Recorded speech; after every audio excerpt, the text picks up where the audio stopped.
سلام خدمت خوشگلای من، ستونهای تخت جمشید. امیدوارم که حالتون خوب باشه، سلامت و برقرار. بریم سراغ یه سناریو دیگه در مورد ریکاوری لینوکس و کرنل و این بساطا.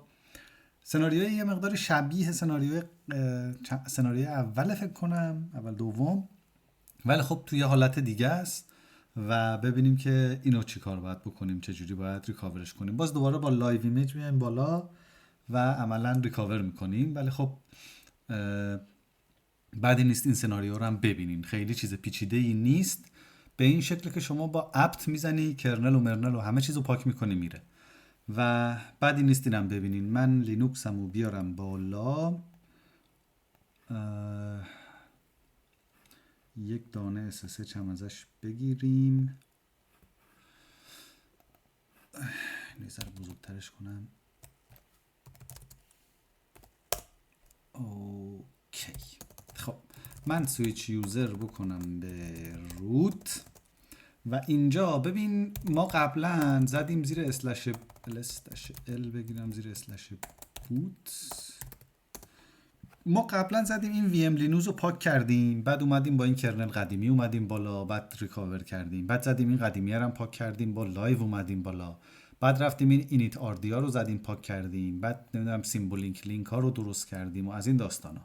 حالا یه زمانی تو ببین الان با چه کرنلی اومدی بالا، یونیم داش آر 680 اومدی بالا. حالا تو داری میزنی اپت، مثلا با حالا با یا دستی یا با انسیبل یا حالا هر چیز دیگه ای، زدی اپت پرژ داش وای، مثلا لینوکس ایمیج دلار ساین، مثلا همین یونیم داش آر و چیو زدی پاک کردی، لینوکس ایمیج جنریکو زدی پاک کردی. یعنی یه همچین کامندی حالا یا دستی زدی یا تو اسکریپتت زدی یا اصلا تصادفی خورده، بالاخره یه همچین اتفاقی افتاده و اینجا هم میگه که آقا من دارم همین کرنلی که استفاده داری میکنی رو میخوام بزنم پاک کنم. ما ببین نسخه رو و این داره ریموو میکنه این حاج آقا رو، بعدش این دایرکتوری اینجا هم پاک میشه دیگه. برات بگم ببین خودش میگه هایلی ریکامند میکنم که اینو کنسلش کن. درست شد؟ ولی من میگم که آقا نه، ادامه بده، بزن پاکش کن بره. درست شد؟ حالا اینو که بزنه پاک کنه بره، چه اتفاقی میفته؟ خود اوبونتو میاد اون سیمبولیک لینک رو میزنه به اون کرنل قدیمیت که باز اگر لینوکس تو ریبوت دادی با اون کرنل قدیمی بیایی بالا، یعنی به مشکل نخوری. میبینی خودش اتوماتیک آپدیت گراب زده، سیمبولیک لینک رو عوض کرده، چون 680 الان پاک شده رفته. بعد ببین اولد چیزت هم وی ام لینوزت هم باز لینک به همین کرنل.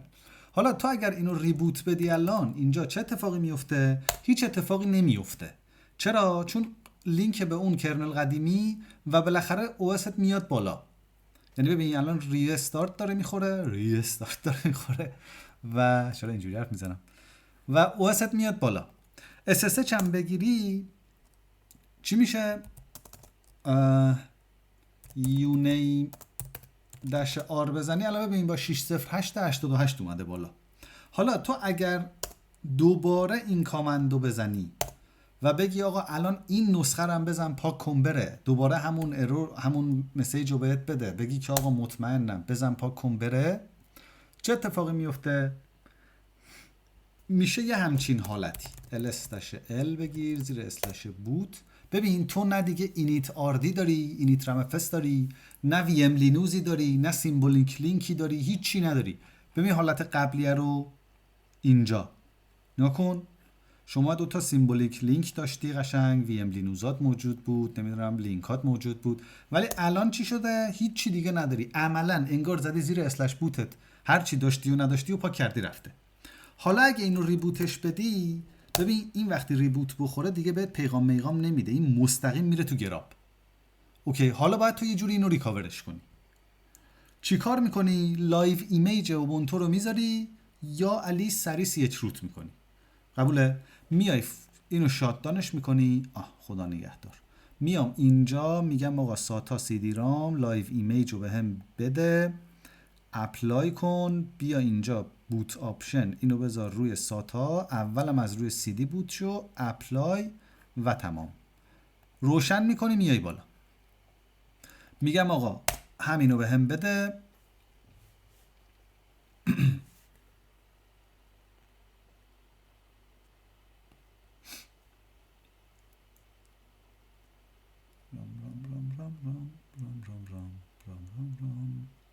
و صبر میکنی. چایی هم نداریم یه قلوب چایی بخوریم.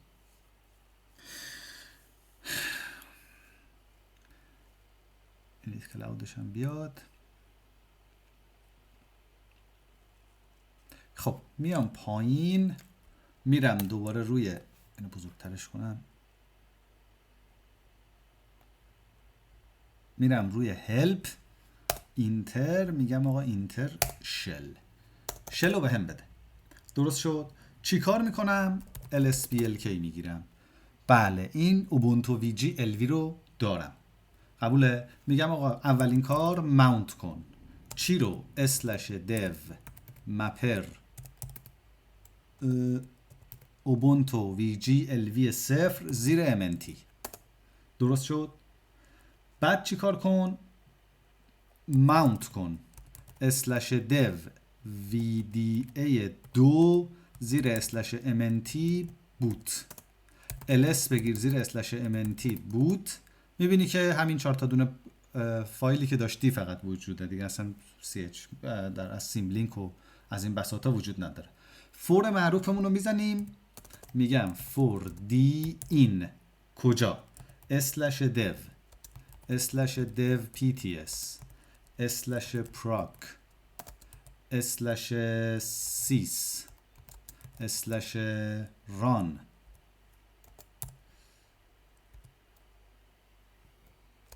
خب چیکار کن؟ دو ماونت کن چی رو؟ دش bind دلار دی به کجا /mnt $d. اینم از اینو دان. حالا اکو $sign علامت سوال. خب به درستی ران شده کامندم. بعدش چی کار میکنی؟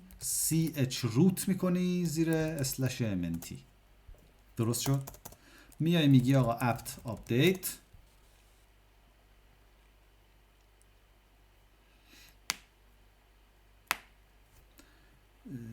اینو من یه ذره بیارمش پایین تر که ببینم. اوکی اپت من آپدیت شد. کلیر. خب بعدش چی کار میکنم؟ میگم که آقا apt install اینستال کن چی رو؟ linux image generic و linux headers generic. انتر. نصب کنم. بله نصب.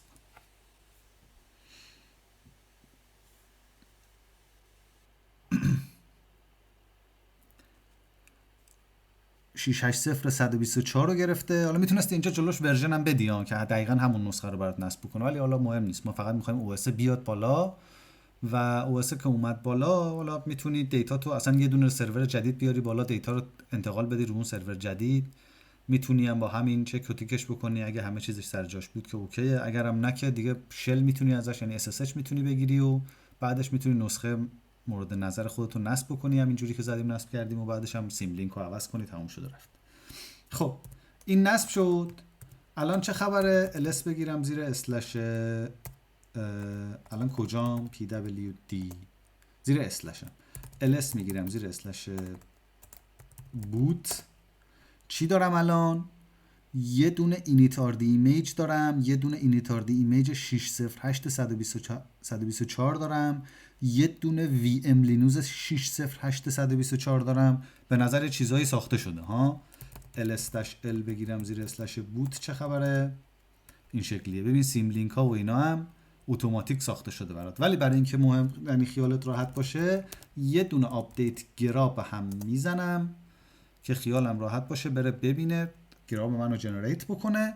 بعدش چی کار میکنم؟ یک دانه ریبوت میزنم. چی میگه؟ بعد بیام بیرون اگزیت اینجا ریبوت، که بعد شما باید بری اون لایو ایمیج تو برداری از توی OSت که این دوباره از روی CD رام نیاد بالا. خب اینو من برمیدارم، اپلای، اوکی. بعد یه دونه ریبوت هم باید اینجا بهش بدم که بعد از این ریبوت این اپلای بشه. فورس ریست، باید یه شات داون کنی، بعدش بیاد فورس آف، بعدش آن، که دیگه اون CD رامو اجکت بکنه. خب الان با اون از روی دیسکت بوت شد اومد بالا و به نظر داره درست میاد بالا. بله. SSH میزنم این خدمت شما، uname-r میگیرم، 608-124 اومد بالا، یعنی بالا یکی دو تا نسخه رفته بالا.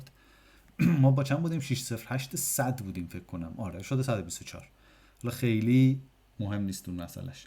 ولی خب الان همه چیز درسته. دوباره یه ریبوت دیگه هم بدیم خیالمون راحت بشه. سودو،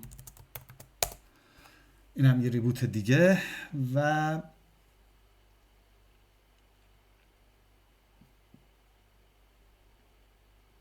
یه وقت چند ثانیه صبر کنیم ببینیم میاد بالا. بله OSت کامل میاد بالا، هیچ مشکلی هم نداره. ls-l بگیرم از /boot، میبینی که VM لینوزت هست، داره به این اشاره میکنه، این کرنلته. دیگه چی میتونم بگیرم؟ dpkg-l بگیر از چی؟ از linux-image